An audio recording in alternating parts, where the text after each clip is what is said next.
Bom dia, pessoal. Vamos iniciar aqui. Antes de chamar o segundo painel, queria só dar um recadinho para vocês. Boa parte dos conteúdos que os palestrantes anteriores falaram aqui está relacionado ao conceito de soft power.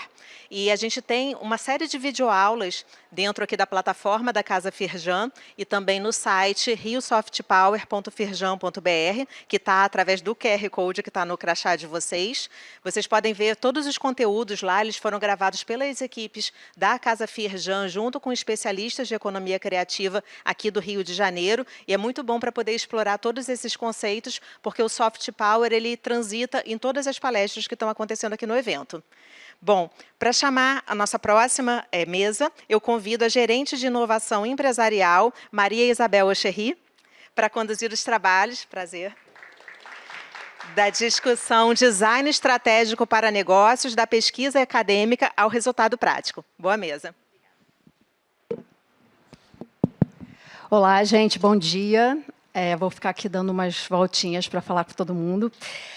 Queria agradecer a presença de vocês. Estou super feliz de participar desse painel. Primeiro que eu sou designer também, né? Sou formada na ESG e fiz mestrado em design estratégico e trabalho na Firjan, né? Então, assim, eu vivo essa realidade, né? Esse desafio de mostrar o valor do design para as empresas, para a indústria.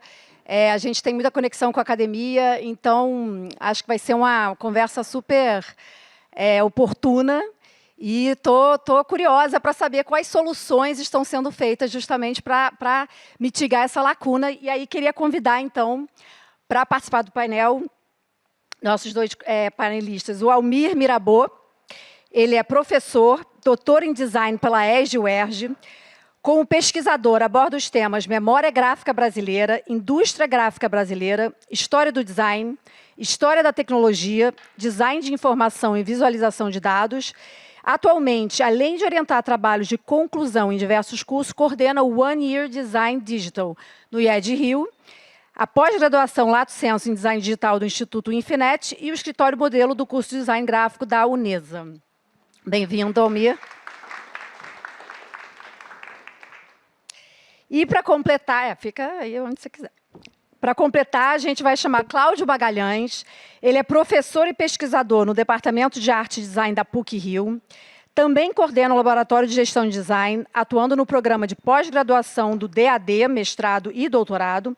Desenvolve pesquisas e processos para inovação de produto, capacitação de recursos humanos e atividades de extensão nas seguintes áreas: design estratégico, inovação tecnológica, design de políticas governamentais, gestão de design de moda e joalheria. Obrigada, bem-vindo. Bom, gente, eu vou dar uma lida aqui no contexto, né, desse painel antes da gente começar. A ideia é que a gente faça, né, um momento de exposição de cada um, né, mais ou menos 10, 15 minutos, e depois a gente abra para perguntas do público. Então, vamos já pensando aí, a gente vai depois dar o microfone e vão pensando aí nas perguntas para a gente animar esse bate-papo. Bom, o painel, né, Design Estratégico para Negócios, da pesquisa acadêmica ao resultado prático, né? Durante muitos anos, a relação entre a academia e o mercado de trabalho residiu na lacuna da prática versus a falta de contato direto com as rotinas do mercado durante a formação acadêmica, em especial a stricto sensu, né, o mestrado e o doutorado. No Rio de Janeiro, porém, diversos programas de mestrado e doutorado têm conciliado há pelo menos 20 anos as demandas de negócios e da indústria com a pesquisa científica. A transversalidade do design, aplicando método científico, organizado e sistemático para concepção e desenvolvimento de produtos, sistemas e métodos, tem se apresentado como solução estratégica e criativa para a indústria, aumentando a competitividade, agregando valor aos produtos e serviços, impulsionando a inovação e otimizando processos. Então, vamos ouvir aqui as experiências. Vamos começar com o Almir. Conta um pouco para a gente o que tem feito para melhorar essa conexão. Eu acho que alô? Foi? Foi. Vou ficar em pé porque a gente não pode rodar muito, né? Fica... Bom, obrigado pelo convite. Eu acho que quando eu mandei a bio, mudou muita coisa de lá para cá. Só para... Então, atualiza aí. Para atualizar, eu estou como coordenador adjunto do PPD-ESG, né? Eu sou professor convidado da FGV e do IED Rio. Eu já fui do IED Rio, mas como eu entrei para a UERJ, eu tive que me desvincular de algumas coisas, né? Além disso, eu sou presidente da Sociedade Brasileira de Design de Informação, né, que é a única sociedade científica do campo do design, né? E eu sou consultor, tenho um podcast, ficou aí os links para quem quiser entrar também e conhecer, tá? Eu acho que, para começar a falar dessa questão da relação entre a pós-graduação e a academia, a gente tem que trazer alguns dados, né, que influenciam diretamente nisso, né? A desigualdade social no Brasil ela é uma questão que nunca pode ser deixada de lado. E eu acho importante também falar que isso talvez seja um dos fatores que mais gera essa aversão a risco das empresas em investir em inovação. Vou colocar uma hipótese aqui para vocês, né? A gente tem uma classe média pequena, né? 70% dos brasileiros, isso está aproximado, tá, gente? 70% dos brasileiros ganham menos de R$ 2.750. Né? Esse número é sempre muito assustador, né? Ainda mais para a gente aqui numa condição privilegiada, né? Classe média branca, né? E tal. E aí a gente tem, a nossa classe média seria mais uns 20%, né? E aí o que sobra é quem ganha mais de R$ 8.000, né? Que é quem pode ir para a Disney de vez em quando, troca de carro, né? E quem ganha mais de R$ 30.000 é 1%, né? Menos de 1% da população, né? Então, uma coisa que eu sempre falo no começo das palestras é isso, assim, a gente está trabalhando para esses públicos. Não estou fazendo juízo de valor, né? Mas a gente está trabalhando para esses públicos que têm essa capacidade de consumo, que é muito diferente de muitos outros países do mundo, né? Então, o design sempre tem que ter essa questão em mente, né? Os designers, né? E eu vou trazer também aqui, primeiro, 2 conceitos e depois uma contextualização histórica, né? Rápida. Primeiro que existe o livro O Processo Civilizatório, do Darcy Ribeiro. Ele trata de como que o Brasil, né, passou por esse processo civilizatório. Ele monta meio que um esquema meio universal demais para explicar isso, mas tem 2 conceitos que são muito importantes para a gente entender o Brasil. Ele foi uma das pessoas que entendeu bem o Brasil, né, o Darcy Ribeiro, tanto como educador quanto como antropólogo. Ele fala que nós somos uma sociedade que vive a reboque de outras sociedades mais centrais. E ele chama isso de atualização histórica, né? Então, eu dou sempre um exemplo, que o meu mestrado foi sobre uma clichêria que foi montada por austríacos que vieram para o Brasil, existiu de 1920 a 1980, e quando eles compravam máquinas na Alemanha para fazer clichê, essas máquinas chegavam aqui, o pessoal montava as máquinas e levava embora os manuais, não deixava os manuais com eles. Então, eles tinham que levar o cara para tomar cerveja na Lapa, no Bar Brasil, e fotografar os manuais, porque essa tecnologia estava, né, para poder resguardar essa tecnologia aqui no Brasil. E aí eles depois desenvolveram várias tecnologias de clichêria, não vou entrar nisso, porque memória gráfica é meio chato para todo mundo, né? Aqui a gente está mais corporativo. Mas, nesse sentido, a gente está sempre a reboque dessas tecnologias.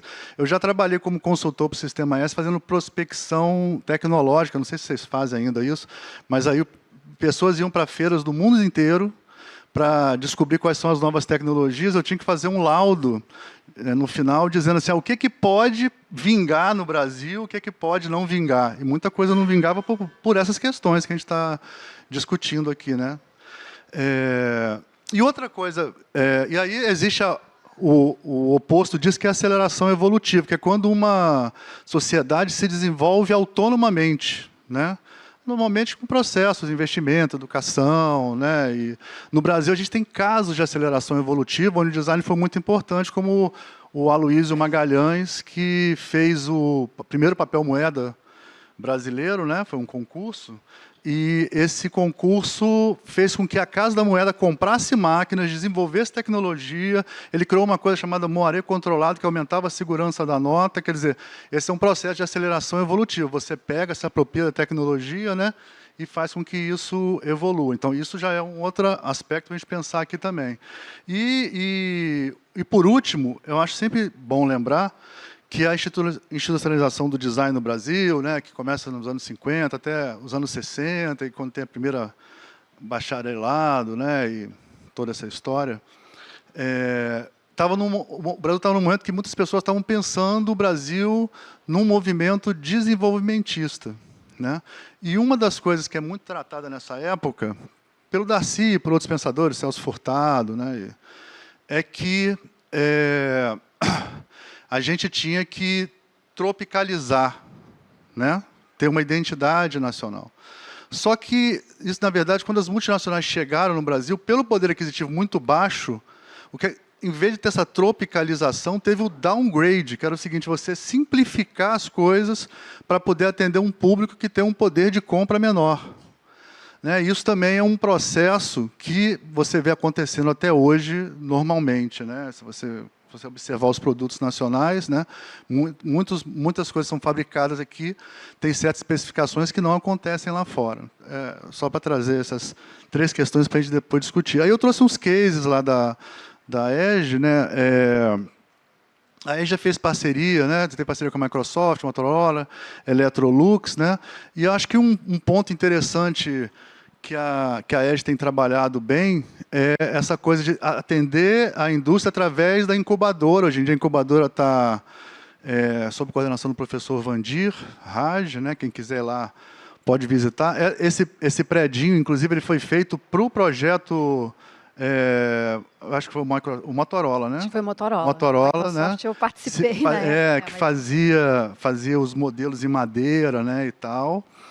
E no curso de design a gente tem muito estimulado os alunos na graduação a eles terem essa visão de empreendedor, né? Porque a gente sabe que o volume, quer dizer, na verdade, o jovem hoje em dia, assim, todo mundo quer ser CLT, né? Isso é muito engraçado. Todo esse movimento de empreendedorismo, né? Eu vejo essa coisa de todo mundo querer ser CLT. Então, a gente tenta estimular isso muito nos alunos para eles tentarem ter essa visão, né? Que é uma possibilidade e existem casos interessantes. Aí eu trouxe 4 casos aqui, uns mais antigos, outros mais novos, só para falar com vocês depois a gente poder discutir, né? A gente tem o Fila Design, que depois virou Matéria Brasil, que eles trabalhavam com compósitos de bananeira, bambu, vários materiais, e criaram esses materiais e aplicaram eles em diversos produtos, né? Eles faziam de prancha de skate a violão, qualquer coisa, e eles testaram esse material, ganhou vários prêmios, IF, Design Better World e tal, né? É um caso de sucesso, né, lá do incubador. Quando era pré-incubado, eles foram pré-incubados na incubadora, né? A gente tem um mestrado do Gustavo Cunha, que ele trabalha com placa de plástico reciclado, né? Esse mestrado de 22 foi orientado pelo professor Fernando Reisel, né, que é engenheiro, aposentou já e tal, e eles criaram esse material, né, e o interessante desse mestrado, depois quem quiser entrar no site da ESG ver, foi o nível de testagem que eles fizeram, né, de flexibilidade, resistência, né, e várias aplicações através desse trabalho. Deixa eu passar mais um aqui. Esse aqui eu trouxe 2 que fui eu que eu estou orientando, né? Esse eu estou orientando junto com o professor André Monar, né? Que eu acho que o que é interessante nesse trabalho da Cassiane, né?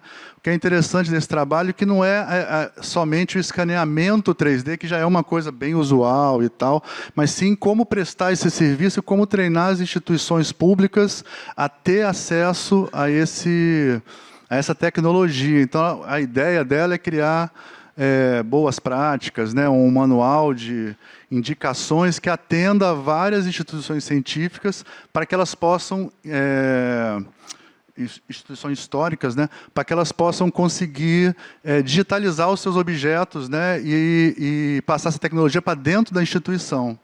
Ela já fez com o telescópio lá de São Cristóvão, e esse é o microscópio do Oswaldo Cruz, né, que ela está em processo, ela está terminando o doutorado ainda, e é um caso também que eu acho legal trazer para vocês, mais recente. E esse aqui é um projeto que eu estou fazendo junto com a FGV, com o professor Rafael Pinho, que é de inteligência diagnóstica, que trabalha... eu fui chamado muito pela minha ligação com visualização de dados, né? Que é... Eu gosto sempre de falar de uma coisa assim, tem essa coisa da academia e da indústria, mas eu acho que tem uma certa invisibilização da academia na indústria, sabe? Porque, de certa maneira, conceitos complexos são difíceis de serem explicados em poucas palavras. E, muitas vezes, a indústria caminha para um caminho de boas práticas, né? de você tentar sistematizar a coisa de uma maneira mais simples, que nem sempre as coisas são simples para explicar. Inclusive, muita coisa, como é que a palestra anterior falou, desse momento especial que a gente passou antes, aí, era tentando simplificar, né, dar respostas simples para problemas complexos, né? Então, eu sempre dou o exemplo do Design Thinking, que acho que não existe uma pós-graduação hoje em dia de gestão de projeto que não tem uma disciplina de Design Thinking, não tem quase ninguém na indústria, né? Eu acho que as empresas têm setores de Design Thinking, todo mundo sabe disso, e isso começa nos anos 70, com as pesquisas do Nigel Cross, tem um texto muito famoso, chamado Designerly Ways of Knowing, que, para traduzir, seria como se fosse o jeito de pensar designermente, né? O jeitão que o designer pensa, né? Isso virou um toolkit, né? Tem trabalho sério sobre isso e tal, mas foi simplificado de certa maneira, né? Para poder atender a indústria. Mas isso é invisibilizado. Hoje em dia todo mundo fala de IDO, faz Canva, né? Cola post-it na parede, tem todo esse negócio, mas isso vem da academia, originalmente, né? Então, às vezes, essas coisas são meio invisibilizadas também, né? Essa relação da academia com a... Porque a inovação fundamental, às vezes, ela fica muito para trás, né? A gente só vê o front-end. Bom, mas aí, voltando ao Fusion, né? Essa é uma... Ela está incubada lá na EGE, né? São alunos da FGV. A FGV tem um projeto muito legal de investir em alunos que ganharam Olimpíadas de Matemática. Eles dão uma bolsa, tem um apartamento aqui, eles vêm para cá, eles ficam 2 anos, né, estudando e fazendo projetos. E aí a Fusion de Inteligência Diagnóstica, ela começou com a ideia de... Com a seguinte questão, né, que é, a ergonomia trabalha muito com pesquisa qualitativa. Se a gente fizesse pesquisa mais quantitativa, como é que seria? Né? Se, em vez de tirar fotos, a gente pudesse fazer filmes. Então, a gente fez cadeira com sensor, tem várias coisas, tá? Mas tem artigos publicados. Cadeira com sensor para ver qual é o seu desvio da coluna. E aí, em vez de você perguntar, e aí, como é que está? Né? Você vê durante, sei lá, 10 anos como é que foi a postura do cara no Uber. Né? Então, é uma fotografia, é um filme em vez de uma fotografia. Aí tem leito hospitalar e tal, e tem esse aqui que eu trouxe especificamente para mostrar, que eu acho muito interessante, que isso é um sensor de 32 por 20 pixels, uma coisa, custa centavos de dólar, sabe? Que ele é um sensor de calor que fica em cima da cama do paciente. Esse aqui já é o protótipo que a gente testou lá no Hospital Casa, né? Aí está desenvolvendo ainda, talvez vá para o teto e tal. Mas fica em cima do paciente e ele tem muito pouca resolução, ele é muito barato. Mas aí tem um modelo de machine learning que vai aprendendo a analisar esses pixels e ver qual é o decúbito do paciente, se ele está de lado, se ele está de frente, tá vendo? Dá para ver ali nas fotos, né? Né? Se ele está de lado e tal, e essa posição de decúbito, isso aí tem cada hospital tem sua regra, que a pessoa tem que virar de tantos em tantos tempos e tal, né? E aí isso alerta as enfermeiras, não sei se vocês sabem, o hospital, um grande problema logístico do hospital é a enfermeira. Quem já ficou no hospital sabe disso, né? Ela roda 50 quartos, né? E aí ela recebe lá a notificação de que a pessoa está em tanto tempo em tal decúbito e pode acompanhar isso como se fosse um filme, né?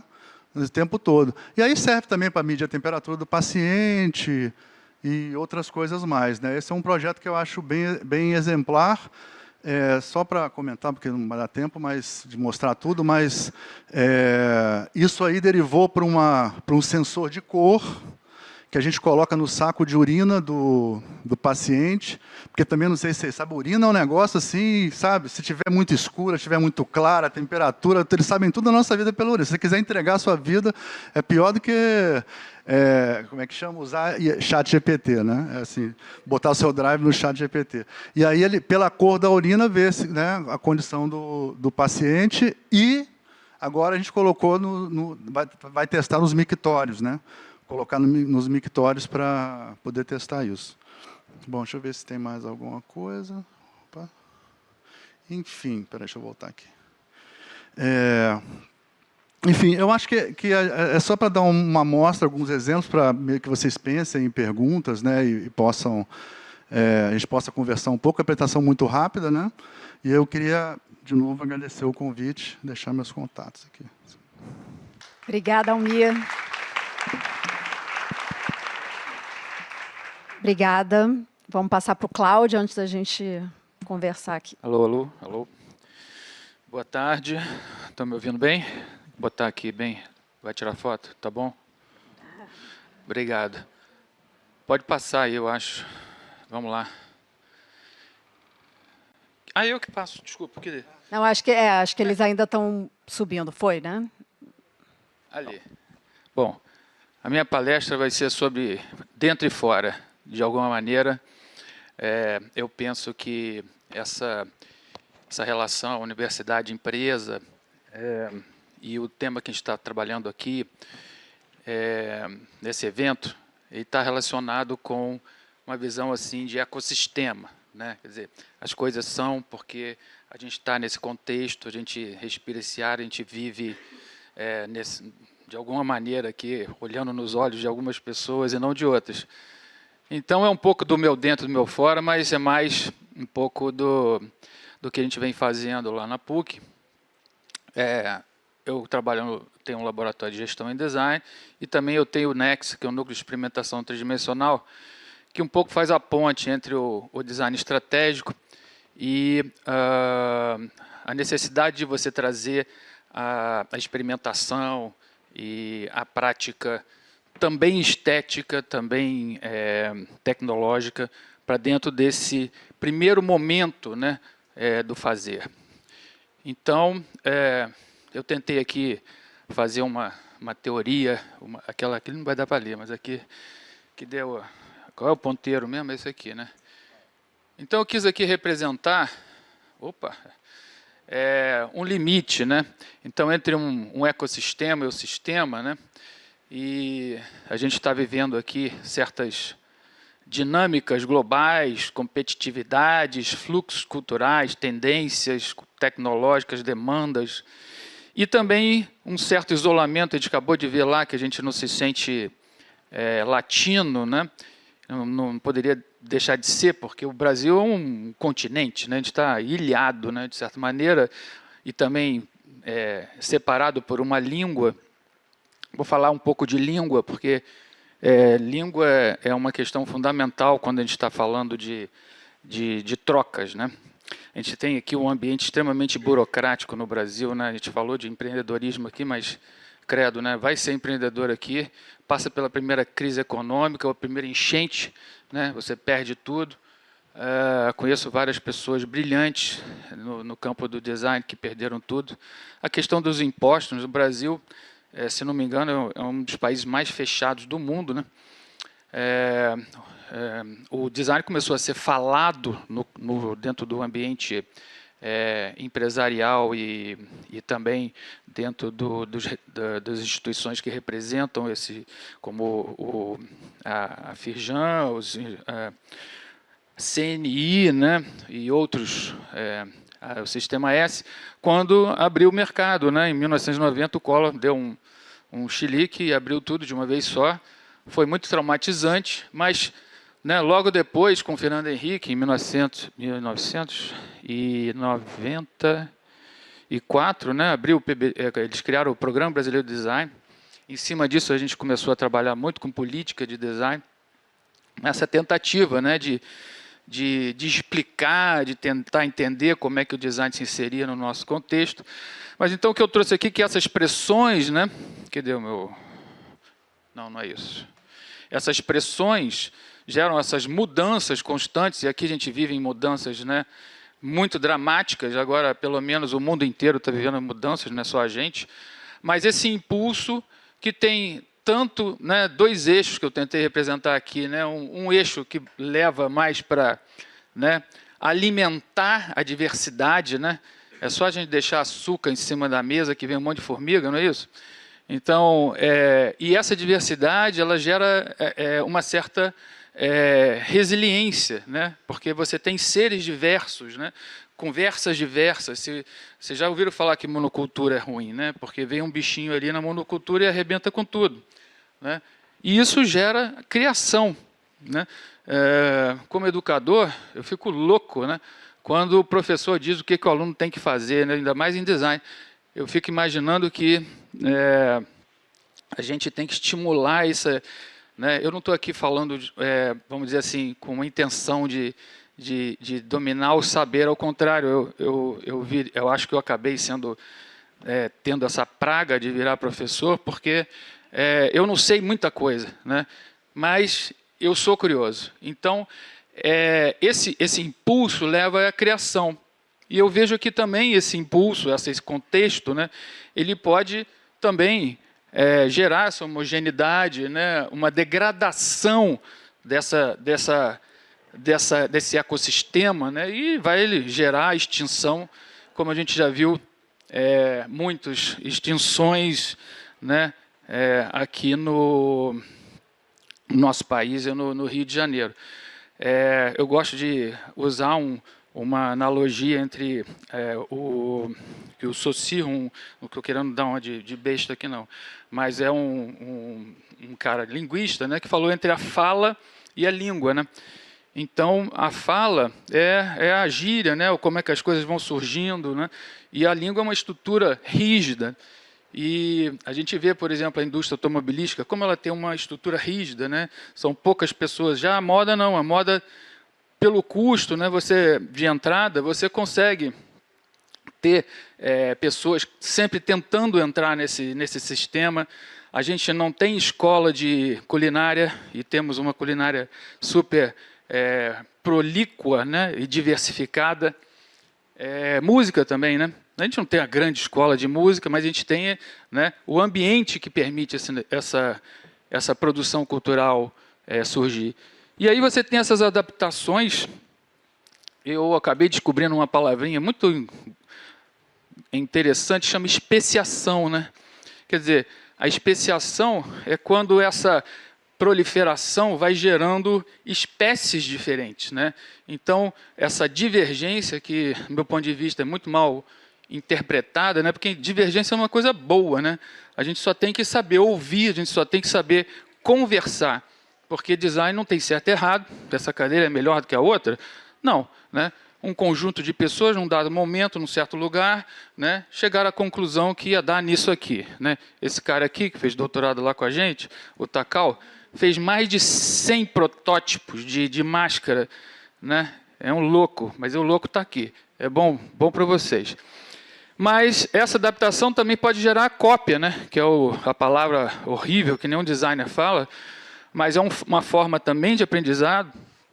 No entanto, ela não pode gerar uma ignorância. Uma vez eu perguntei para uma empresa de moda da praia por que a loja dela era toda branca, e ele falou, porque todas as lojas são brancas. Quer dizer, ele não consegue entender o movimento, a linguagem, né, o que está acontecendo. E isso é fundamental no design, né, porque a gente não fala só, é uma contextualização cultural, né, enquanto as indústrias elas não puderem entender esse contexto, essa língua que está sendo falada, né, e produzir, né, uma fala, ela vai continuar nesse esquema de cópia, né? Então, a gente tem aí, né, esse sistema com as suas capacidades produtivas, a gente está querendo falar disso. Será que o que a gente tem que ter no Rio, né? Que tipo de identidades, né, territoriais? E eu vejo que é isso, que a gente precisa de um ambiente para gerar essa complexidade, esses nichos que acabam se isolando, vamos dizer assim, em competições próprias, e isso gera, por que pareça, uma redução até da competição, porque você não vai ficar todo mundo falando a mesma coisa e todo mundo querendo a mesma fatia do bolo, né? Então, eu trouxe aqui, para dar uma avançada, o contexto da moda praia, né, que fala muito disso. Esse sol que a gente tem, 40 quilômetros de campo de prova, né, e você tem ali diversos elementos desse contexto, como o biquíni, que não foi nossa invenção. Biquíni, vocês sabem que foi uma bomba atômica que explodiu numa ilha francesa, né? E então esse impacto, né, da Elô Pinheiro, da Brigitte Bardot, da Leila Diniz. E você tem aí as espécies, né? Biquíni engana a mamãe, foi invenção brasileira, né? Sem autor, porque eu fiz uma pesquisa rápida, mas quem não viu Rose de Primo com a tanga, eu vi. O modelo asa delta, o sutiã cortininha e lacinho, né? O sutiã cortininha é o máximo da adaptação ergonômica. Você pensar que em 4 triângulos mínimos você consegue fazer uma inovação técnica, né, porque você ajusta, né, a direção e toda essa coisa da saída de praia, né? Você vai, quem é que sabe ir e voltar de uma praia, senão a carioca, né? Então, esse é o contexto que nenhuma empresa, se não me engano, do mundo pode ignorar. Tem que vir aqui, tem que saber a tendência aqui, porque aqui é que tem uma vida, que tem uma fala, né, que tem um volume de produção e uma diversificação enorme, porque Lycra foi uma das poucas segmentos que foi terceirizado, né? Vai botar um monte de Lycra uma em cima da outra, já viu? É um samba-lelê muito difícil de produzir. Então tem um know-how, tem um saber fazer, mas tem que também ficar de olho no que acontece. E vocês são os especialistas, né? Aqui eu trago um exemplo da Copa Roca, que assim, eu digo que foi o meu melhor branding, mas o foco não é esse, porque lá em 1990 ninguém falava disso, e a TT estava lá em cima, né, com a Copa Roca, e a gente fez uma série de exposições, trazendo artistas, trazendo designers, para trabalhar com as técnicas artesanais, nozinho, fuxico, né? O valor da hora do bordado cresceu enormemente, tiveram 100 cooperadas, mas o que acontece, né? Acontece que uma questão de liderança, o próprio modelo que a gente tenta reproduzir, né, da cadeia têxtil, ela é completamente alheia, ou vamos dizer assim, perversa à manutenção e aos interesses do local, né? Quer dizer, você começa a pensar em grandes produções, você pensa em ter uma loja no shopping, né? Você começa a entrar nesse mundo que eu fico pensando, será que essa é a solução, né, para essas pessoas que estão lá? Mas, de qualquer maneira, é importante você, e a gente consegue, já teve vários, né? O Sebrae fez milhares de projetos levando designers para diversos ambientes de artesanato específico, e a maioria deles não consegue dar continuidade, né? Faz pensar, né, que nós queremos com isso, né? Aqui eu trago também um outro exemplo de integração, né, que eu participei de um conselho de design, do Rio Mais Design, numa época que o Rio de Janeiro estava ameaçando sair do buraco, né? E aqui foi a primeira exposição que a gente fez. Ali é o Duomo, quer dizer, é o epicentro. Aqui é o Rio Mais Design, foi a primeira exposição que a gente fez, acho que em 2009, levando designers brasileiros para Milão. E a gente fez várias exposições, isso aqui foi no Jockey Club, aqui foi em Milão, no MAN, e em várias outras exposições.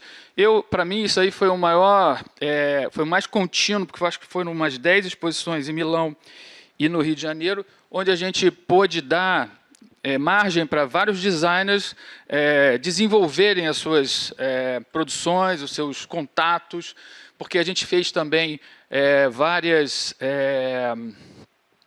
sessões de vendas, de empreendedorismo, eles aprenderam muito.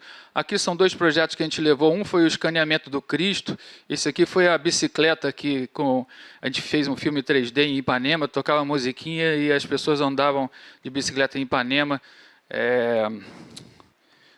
lá em Milão.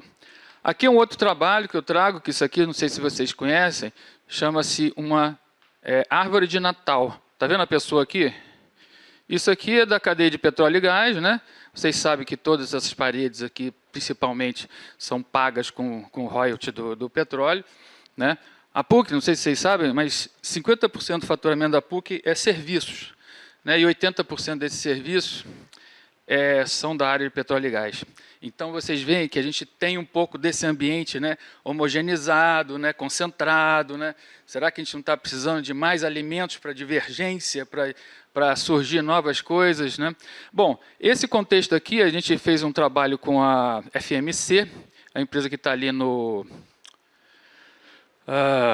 polo do Fundão, e vocês veem que esse troço ele é carregado por um navio até ser implementado, né, no solo, no nosso caso, do petróleo brasileiro. Né, e a gente fez um workshop, eram 50 engenheiros, né, e, bom, no final, o objetivo era trabalhar, vocês veem como aquela peça era toda feita de tubos virados, né? A ideia era trabalhar com a questão da impressão 3D e como é que você criava um organismo. A gente não tem muito ar aqui dentro, a gente não tem nenhum espacinho vazio dentro da barriga, né? A gente é feito por uma outra natureza, né? Os processos de fabricação sempre foram retirar, né, colar. Agora tem o growing, né? A gente começa a pensar em como é que a gente faz as coisas crescerem a nosso favor. Então, esse aí foi um projeto Gota, que a gente... e eles tinham que, né, adaptar o troço lá no fundo e depois tinha que corrigir, tinha que levar um submarino não tripulado, chegar lá no fundo no escuro e levar um braço robô. A gente falou, por que a gente não bota um braço robô? Por que ele não pode ser autoportante, etc. Bom, esse braço robô, a empresa, pelo porte dela, logo depois, eles compraram uma empresa de braço robô. Né? Então, assim, como é que o design pode... E o gerente de inovação ficou assim perguntando para os seus engenheiros, por que a gente não pensou isso antes? Né? Então, a gente oxigena também com essas formas de ver. Né? Isso aí é um protótipo 1 para 1. Então, a gente começou a construir coisas desse tamanho, né, para eles, mas a gente também trabalha com escalas mínimas, né? Também usando tecnologia de prototipagem. São uma empresa carioca que ganhou o edital da FAPERJ, comprou um scanner 3D, contratou um cara para fazer modelagem digital, depois ela viu que o scanner não funcionava, porque ela queria. Basicamente, ela fazia escultura, e essas esculturazinhas, elas, ali naqueles azuizinhos ali, né, ela cavava, mas deixava muito ouro, que não precisava ficar, né, era muito pesada. Então, a gente escaneou, a gente tomografou, e a gente trabalhou com modularização, né, e a gente usou até uma impressora que a gente tinha recebido, que era uma impressora de metal. Quer dizer, a gente experimenta tecnologia e aplica essa tecnologia. Aqui foi um trabalho que a gente fez para...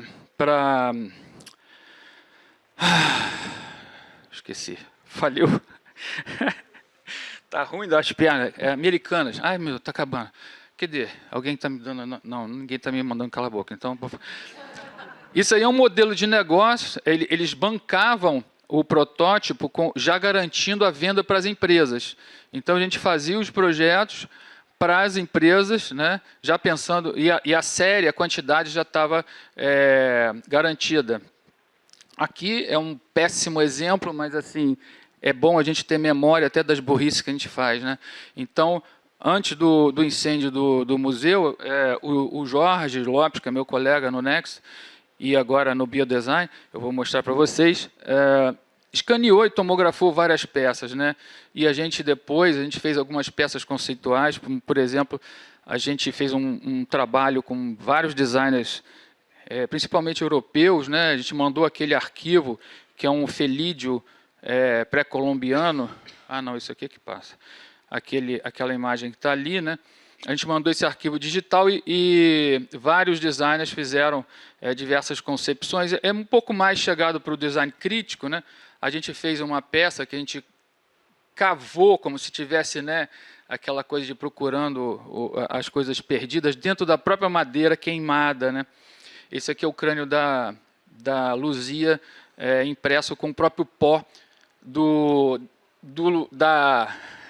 lugar onde tudo caiu, né? Porque você tem 3 andares, tinha uma montanha assim desse tamanho de pó, né? E você ia vendo lá dentro, era pó mais ou menos de quem, né? Então,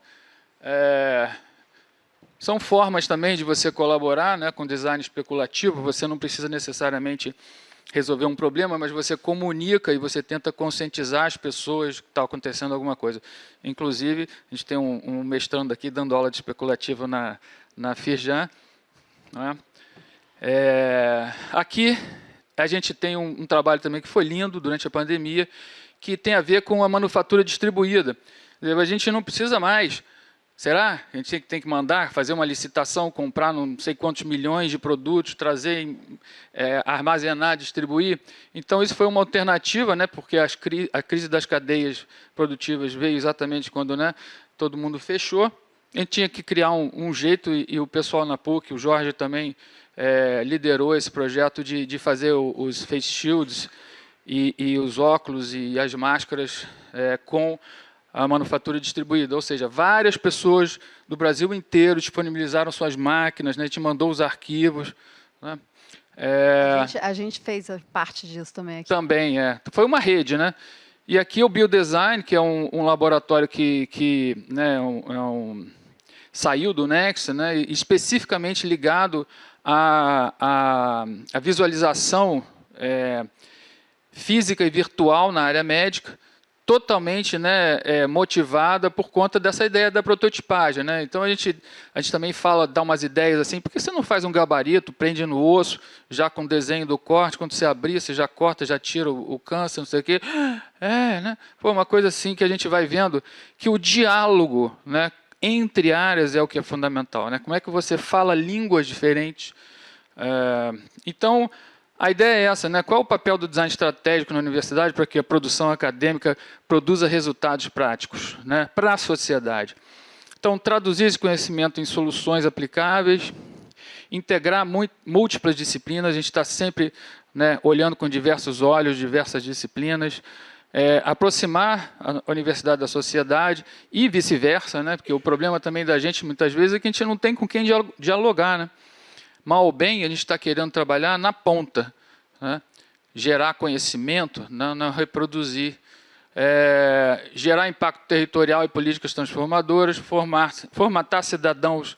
Então, temos aqui um cidadão, aqui, ó, doutor, né, que está aqui com vocês, profissionais capazes de lidar com essa complexidade, promover inovação contínua e cultura de experimentação. A gente adora experimentar, né, porque a gente adora errar, a gente adora aprender com o erro, porque, na verdade, não tem erro, né? Se você pensar, outro dia eu descobri por que os carros têm aquela borda branca na roda, né? É porque a borracha era branca, todos os carros tinham, né? Depois botaram o nego de fumo, a borracha ficou preta, mas as pessoas vão tentando fazer, né, melhorar. E reforçar a função pública e social da universidade. Passei um pouco do meu tempo, muito obrigado.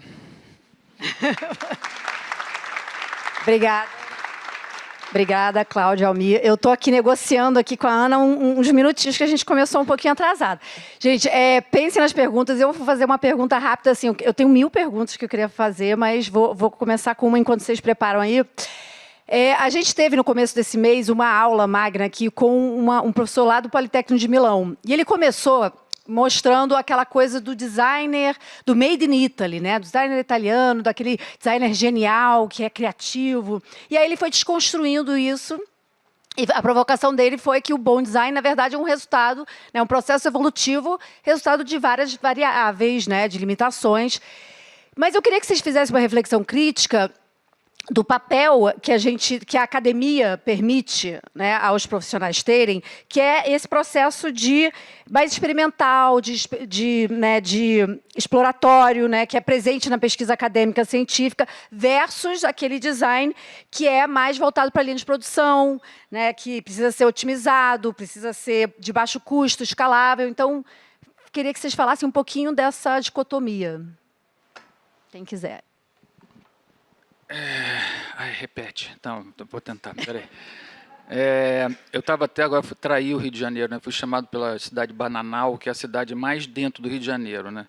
Cheguei lá para ver exatamente se estou trabalhando com cidades, né? Cidade inteligente e tal. E a gente percebe assim uma loucura, porque as pessoas de lá querem ir para empresa grande, ou então ficar ganhando Bolsa Família, né? Quer dizer, olhar para a natureza como um potencial que lá tem, Bananal enorme. Quem é que está vendo lá? Vários gringos. Os gringos estão chegando, estão olhando. Por quê? Está tudo feito lá, né? Aqui está tudo por fazer, né? A gente tem um montão de coisa para corrigir, para fazer no nosso país. Então, é um mundo completamente novo e com um potencial enorme. Só que a gente não enxerga, na verdade, a gente tem que criar outro valor. Eu acho que a indústria do século XX, a gente tem que repensar totalmente. A gente está nesse momento, é muito louco pensar que no século XIX para o XX a gente criou, né, toda uma forma de produção, de geração de bens, né, materiais, mas a gente viu que deu ruim em alguns aspectos, a gente vai ter que repensar esse modelo. E o que foi mais que você falou? Não, e aí a academia tem esse lugar de exploração, né, de experimentação, mas se você for eu adoro, por exemplo, a indústria. Quando eu vou no meu dentista e o dentista disse assim, olha, cancelei sua consulta porque eu vou num congresso, né? Quer dizer, por que diabo, né, a gente não vai a congresso em diversas, né, na área de usabilidade, você vai lá, tem as universidades, tem as grandes empresas de mídia, estão lá todos discutindo o mesmo assunto. Né? Quer dizer, então, acho que a boa indústria é uma indústria que, né, acabamos de ver lá que a tendência na moda é 2 anos antes. Né? Você não pode ficar atrás, né? Você tem que estar na frente. Então, mesmo a gente como profissionais, né, você tem que guardar um tempinho para aprender, para arriscar. Você não pode arriscar no dia a dia, obviamente, eu não vou jogar meu dinheiro, né, fora, né, mas você tem que investir. Né, e eu acho que a indústria tem que ter esse espaço do design estratégico, né, do design exploratório, tem que investir, tem que conectar com cabeças diferentes, tem que ter uma parte, né, desse investimento que é para o futuro, não é para o passado. Né, porque a indústria, como foi falado também, ela quer repetir e aprender a fazer melhor o que já sabe, né, e vai incrementalmente, né, melhorando. Mas você tem que trazer algum tempero novo. Né? Você não enjoa de almoçar sempre a mesma coisa? Né? Então, é mais ou menos isso. Almir quer... Hoje eu estou meio historiador. Vou usar a metáfora do estilingue do Aloysio Magalhães, que é voltar um pouco atrás para poder ir para frente, né? Eu fui coordenador do IED muito tempo, né? E aí convivi muito lá com o pessoal. O modelo italiano, só para... era um modelo porque existiam as cidades que tinham certas... vocações, né? Madeira, tecido, né? Isso foi impulsionado pelas trienais. Acho que chamava primeiro bienal, depois virou trienal, né? E é um modelo, inclusive, até brinco lá na ESG, que se a matriz fosse italiana, ia ser muito melhor do que a alemã para o Brasil, porque se encaixa muito melhor com essa diversidade, assim, né, de momento. Então, assim, eu acho também que não é tão simples assim, né? Quer dizer, essa coisa da produção italiana, na verdade, ela tinha uma coisa de pequenas quantidades. Eles tinham uma coisa muito legal. Existia eu não sei se é em Milão ou em Roma, tinha um grande artesão de madeira que chamava Sati. E ele auxiliava o Sottsass, o Ettore Sottsass, esses caras todos a fazer os protótipos. Então, ele fazia todos os protótipos de madeira de televisão, de liquidificador, de tudo isso. O case italiano é um case bem interessante para isso. E outra coisa que eu aprendi com os italianos também, é que a precificação deles é diferente da alemã, que é aquela coisa de menor custo, mais eficiência. Eles precificam pelo valor percebido do produto também. Quer dizer, você coloca uma cadeira numa sala e quanto você pagaria por essa cadeira? Né? Sei lá, se ela tiver autógrafo do... Quem é que fez o gol do Flamengo ontem? Do Bruno Henrique, vai ter gente pagando... Então, tem essa questão toda. Concordo plenamente que eu acho que a academia sempre esteve aberta para a indústria, para a inovação, mas aí eu volto àquela questão que eu falei. A indústria no Brasil tem aversão a risco. Por vários motivos, é muito difícil. Eu estou falando de um lugar, de uma pessoa que até os 34 anos não tinha feito nem graduação ainda, eu era empresário, dono de gráfica, né? Então eu tenho perfeitamente essa noção, né? De ter investido na academia depois, mas ter sido empresário a vida inteira, né? E o empresário brasileiro tem aversão a risco por vários motivos. A gente paga muito imposto, você vai trazer uma máquina, você tem que pagar 40% de imposto quando chega no porto. Se eu estivesse lá fora, eu ficava pagando leasing 10 anos, né? Então, eu acho que essa que é uma... Eu estou meio historiador, economista, eu não sou nada disso, tá, gente? Mas eu acho que sem pegar essas causas fundamentais, a gente não consegue discutir o que o italiano, desculpa, eu esqueci o nome, está querendo discutir aqui no Brasil, entendeu? Eu acho que são cenários... Conversam, têm relações, mas são muito diferentes entre si. Assim. Gente, a gente está meio que totalmente estourado o tempo. Queria abrir uma perguntinha. Alguém tem alguma pergunta que queira... Se ninguém tiver, eu vou fazer outra. Ninguém... Aqui. Só o microfone aqui, por favor. Não é pergunta, mas já que ninguém falou, eu queria contribuir um pouco com esse debate que vocês estão falando aí sobre essa questão da inovação, né, da academia e a indústria. E aí eu acredito que falta um outro pilar para promover isso, que seria a parte do governo, para que a gente tenha ali aquela tríplice hélice, né? Então, até estava nesse congresso, nesse evento que teve aqui na Fijan com o italiano, e nesse mesmo dia teve um outro italiano na SPM falando de projetos que eles desenvolvem lá com o apoio, né, enfim, da Europa e tal, e que são políticas públicas que eles desenvolvem vários projetos incríveis na África, em comunidades, e eu fiquei olhando assim, meu Deus, tipo, quanta riqueza cultural a gente tem aqui dentro do Brasil para desenvolver projetos colaborativos, né, onde o designer possa ter esse papel e essa função ali de transformar, mas é preciso ter esse incentivo, é preciso ter esse fomento, né, para que toda a cadeia ali se desenvolva. E aí era isso que eu fiquei pensando, assim, quando vocês estavam debatendo, eu queria só trazer para cá. Muito bom, obrigada. Eu queria fazer um comentário. Você viu ali o Rio Mais Design, né? Foi uma política pública que durou 10 anos, que tem um problema, né, com a continuidade das políticas públicas, né? Esse é um nosso grave problema, né? Porque eu acho que a gente podia pensar, vocês devem ter ouvido falar de design paramétrico. Você, em vez de fazer o desenho do cubo, você diz, olha, eu quero que o cubo tenha tanto de lado, e você vai lá e mexe. Né? Quer dizer, eu acho que a política pública tinha que ser muito mais no sentido de criar esses parâmetros, né? Ou seja, leis. Né? O ecossistema ele se move em função de leis. Né? Quais são as leis que favorecem o crescimento da diversidade, favorecem a criatividade, favorecem o interesse? Será que as nossas escolas, né, conteudistas, estão gerando pessoas curiosas que se permitem fazer perguntas que elas têm interesse, não que o professor vai dizer? Né? Quer dizer, é infernal. Né? Então, eu penso na política pública dessa maneira, né? Que ecossistema como é que a gente pode, né, oferecer alimento, né, luz para a geração da juventude que vem aí, né, e dos interesses de cada um. É uma pena a gente ver, por exemplo, né, alunos que chegam lá no mestrado e não tem bolsa, né, não tem tempo. Aí você vai competir, e a gente ganha prêmio um atrás do outro, né, tanto na ESG, na PUC, né, mas assim, a gente compete com gente que está fazendo mestrado e doutorado full time, né? E aqui a gente, né?